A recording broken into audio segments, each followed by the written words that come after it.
Hannah Murray on TRE in the afternoon. Good afternoon. Joining us in the studio now is Alan and Jenny Boardman, who are about to leave for Uganda again for their latest Eyedrop campaign.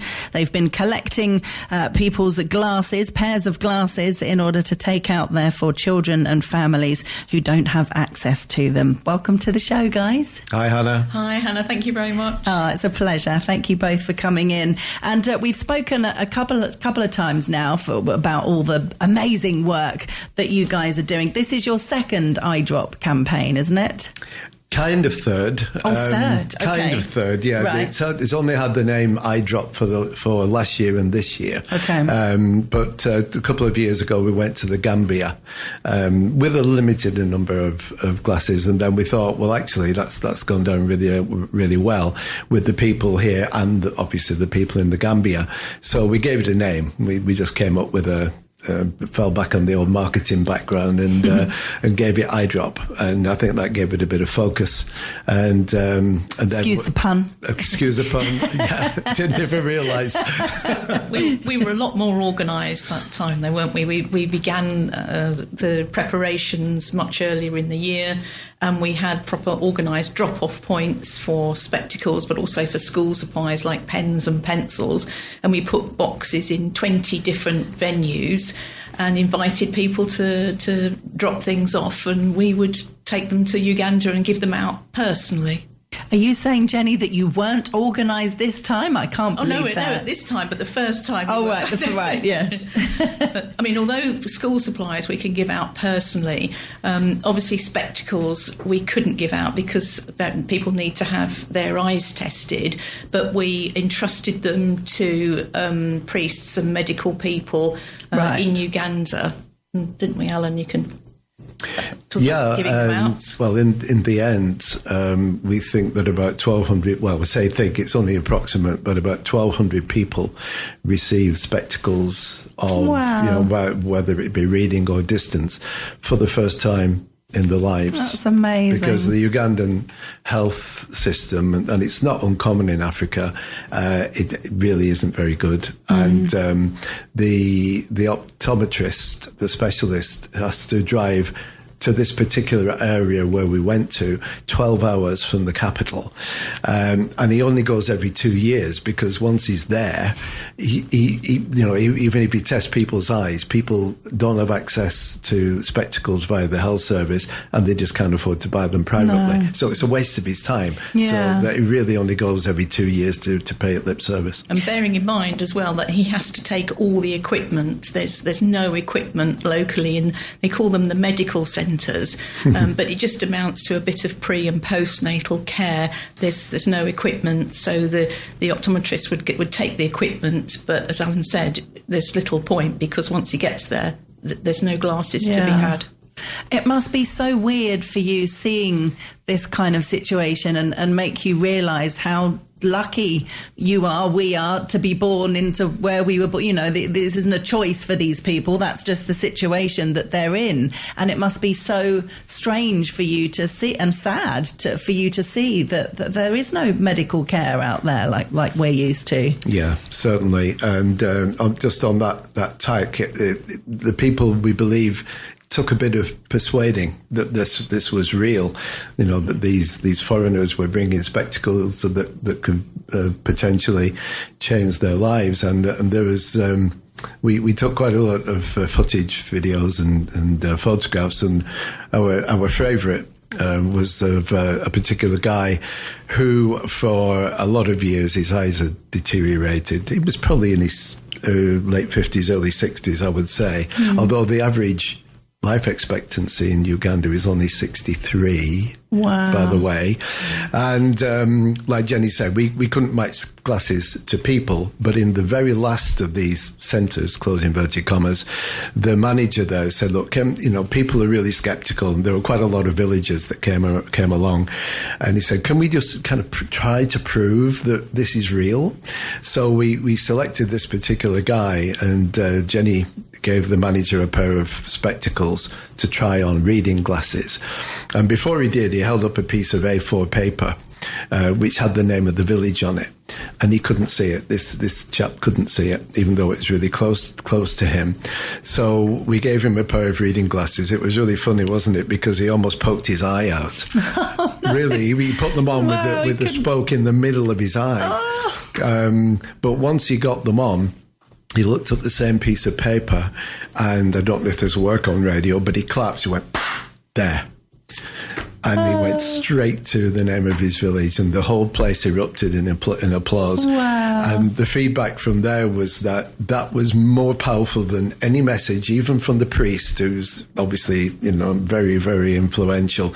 That moment carried through many, many villages in that particular zone. Yeah, I bet it was so emotional to see. Yes, it really was. I cry at it even now. Yeah. But this goes round by word of mouth, and what happened is once we'd left all these pairs of spectacles in 5 different centres, the head of the local council went to the city Kampala, where the capital, and they sent somebody out, because by then, actually, this is real, these spectacles are on the ground, and it took about 3 months even then, and the specialist came down and fitted them, and there followed lots of videos of people, old people, even children. Some of them fitted children that have eye difficulties. So Alan was able to post them on Facebook. So all these people, were so grateful. Wonderful. Oh, lovely. So, I presume they really wanted you to come back, did they? The difference that you made, they were probably saying, got any more glasses? Can you come back again? Yeah. Is that how it happened? Yeah, well, after about 6 months, and by that time, virtually all the spectacles had been given out, the feedback via the guide that we hired there in Uganda was very much, if you can come back. Obviously, he was very humble about it, because he wants us back, but he doesn't want to put too much pressure on us. Yeah. But he needn't have worried, because right from that moment with that old gentleman, we were determined to go back, because there is so much to do. And this year, only yesterday we got confirmation from Uganda, the 5 centres that we're going to go to this time, still in the poorest part of the country, the southwest, an area called Buwindi, impenetrable forest, but on the other side of it, because it's a vast area in itself. Mm-hmm. So we're going to go to the same zone, but 5 different centres entirely. So we expect to encounter exactly the same situation, where there are people who've been all their lives, with deteriorating eyes. But we think that the difference this time will be that we won't have to convince people, because word has gone around, word has gone around, word has gone around. They'll be expecting you. But the other good thing that happened is when we arrived, we encountered lots of other needs. For example, we went to an orphanage where they have no running water, and that's typical. Lots of places have no running water. So we decided to try to raise some money to install a water tank. And what we did was we bought magnets locally where we were, and we pledged to come back to sell them to raise money to install this water tank. And we don't like to just ask for money. So we said we will sell these magnets, and people were very, very generous.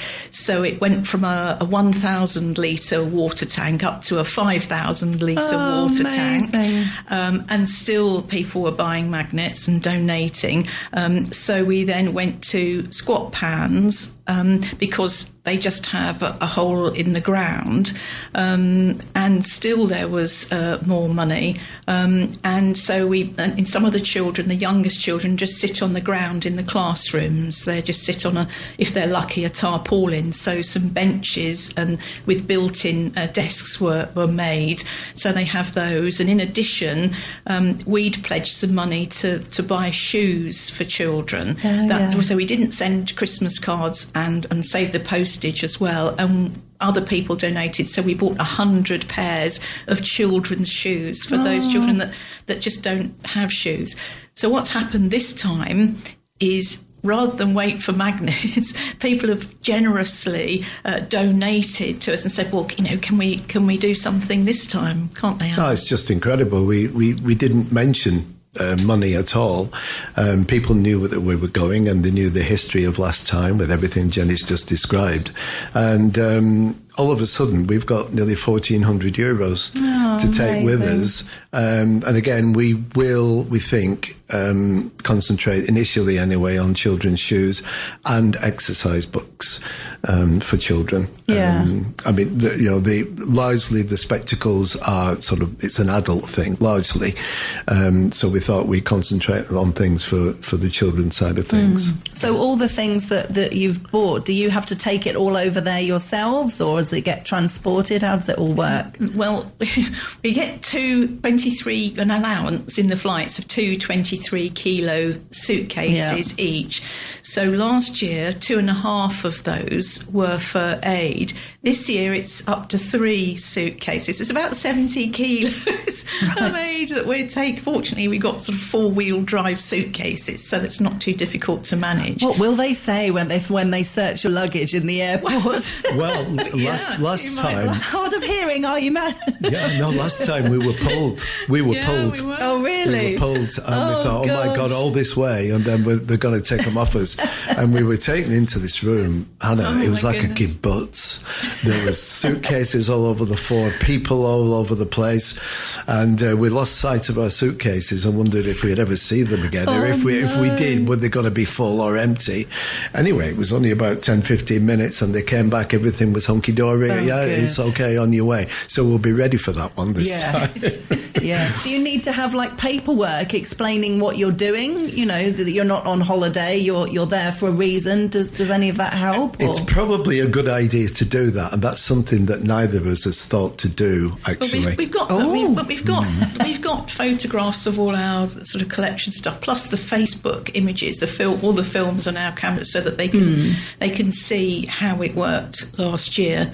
So it might not be a bad idea to have something get it translated in the language to explaining. Yeah, a lot of people, the airport people speak English, so I think we'd be okay. But we should say thank you so much. 70 kilos of aid, plus all that money. So things like shoes and notebooks for them. Taking pens and pencils, but we're not taking anything for the children to write in because they're too heavy. Notebooks, paper is just too heavy.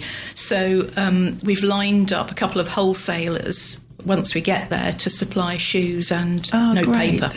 Fantastic. So thank you very much to everybody that's contributed. We had over 20 different businesses in the sort of central Costa del Sol and inland, as far up as Fuente de Piedra, from Beramadna to La Cala. And the lady that knitted the teddies in Estepona.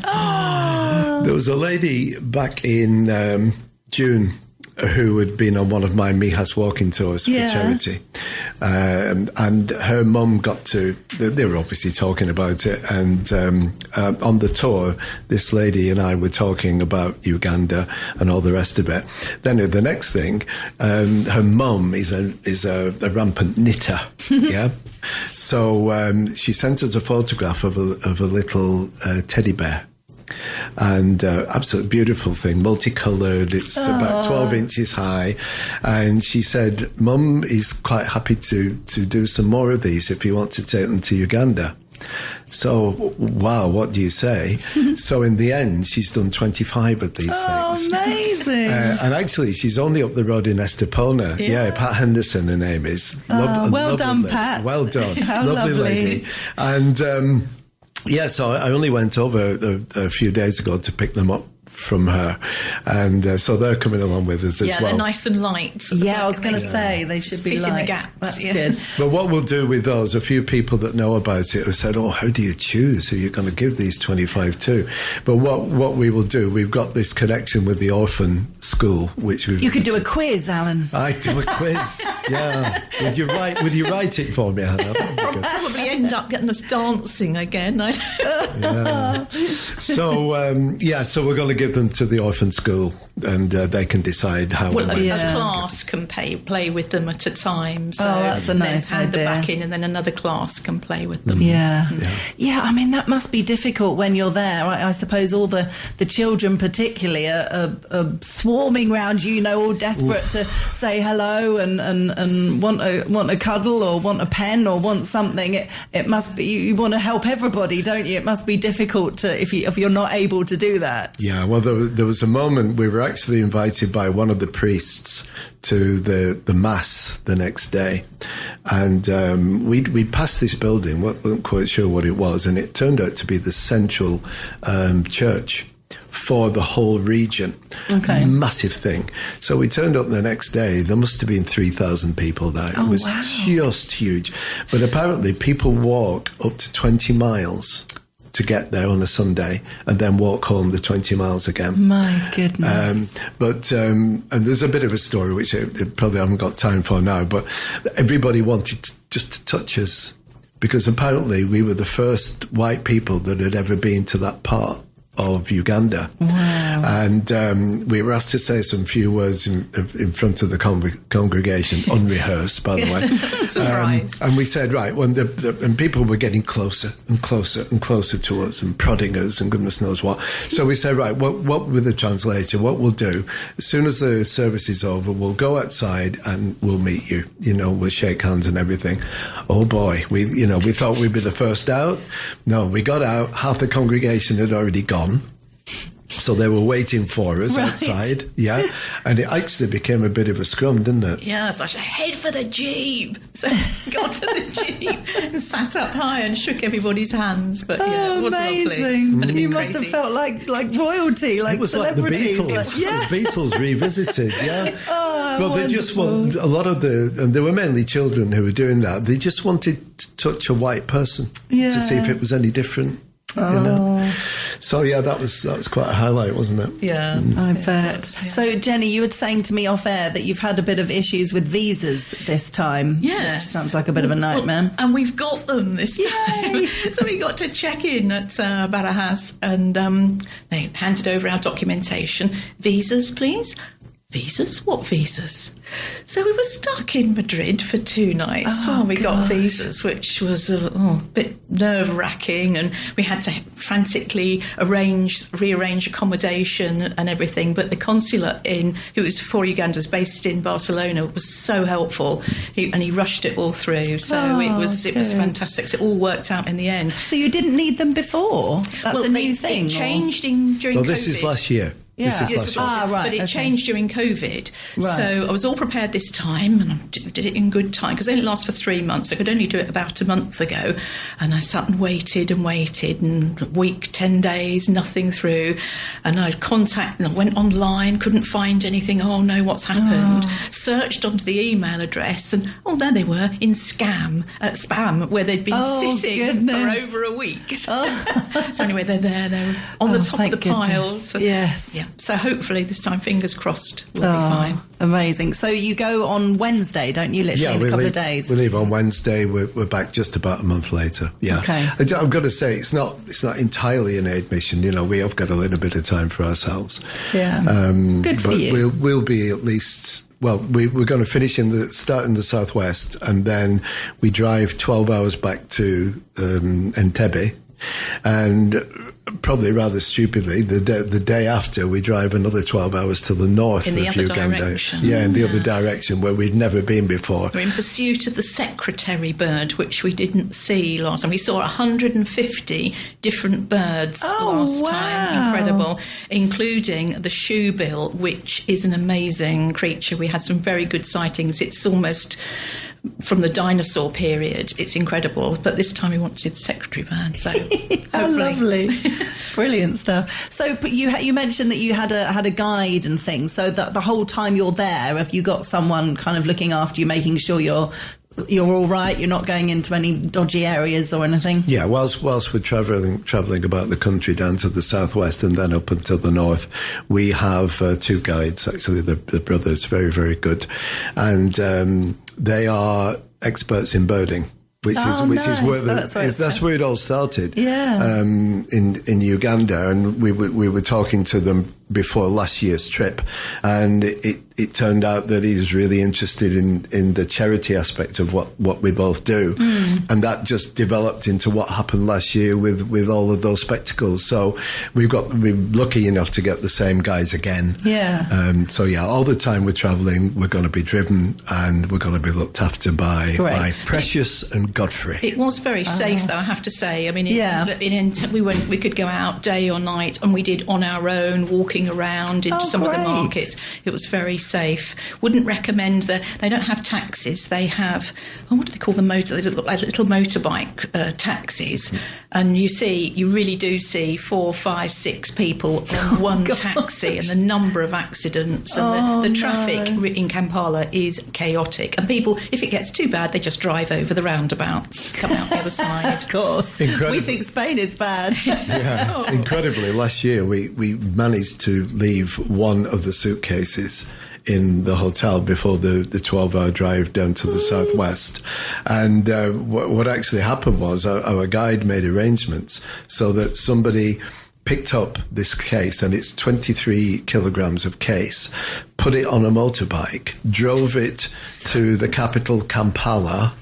From Kampala, it was put on a bus for what is actually a 14-hour bus drive. Oh, my goodness. Down to the southwest, from there, they arranged for a cab to drive it up to where we were staying, about 90 minutes drive away from the main highway. And to do that, they actually jocked off a guy that had pre-booked the taxi. Yeah, it's not a cab as we would know. It's like a little minibus, takes about 12 people, so they chuck one out and put our seats. But incredibly, it got to us. That's amazing. And we opened it up and everything was there. Oh, fabulous. Amazing. Love that. Well, thank you both so much for coming in again, Alan and Jenny Boardman. And I can't praise you enough for all the wonderful things that you're doing. It's really great to hear about it all and see it all on Facebook. And just one thing quickly, if anyone wants to help, if anyone wants to give you some money or anything towards your trip, what should they do? How should they do that? Well, the best way is to send me a WhatsApp, which is 6105 226 05. And we will then send details of the charity bank account that we've set up for this. But one last thing I would like to say is not only to the business owners who have supported us, but every single person that left a pen, that left a pair of glasses, because we're going to take over 5,000 pieces of equipment. Wow. To Uganda, including 2,000 sticking plasters. Thank you to you, Hannah, for having us. And anything that we can, because we're still receiving things, anything that we can't fit in now this time, we will be going again. We're not sure if it'll be Uganda, but somewhere in Africa. And there are lots of countries that need help. But wonderful. Thank you, Hannah. Oh, my pleasure. Thank you. Well, I'll see you on Facebook, no doubt. But when you're going again, we'll have another chat, because it's great to talk about and promote what you're doing. Thank you guys so much. Have a safe journey, and we'll speak soon. Okay, thanks you very much, Hannah.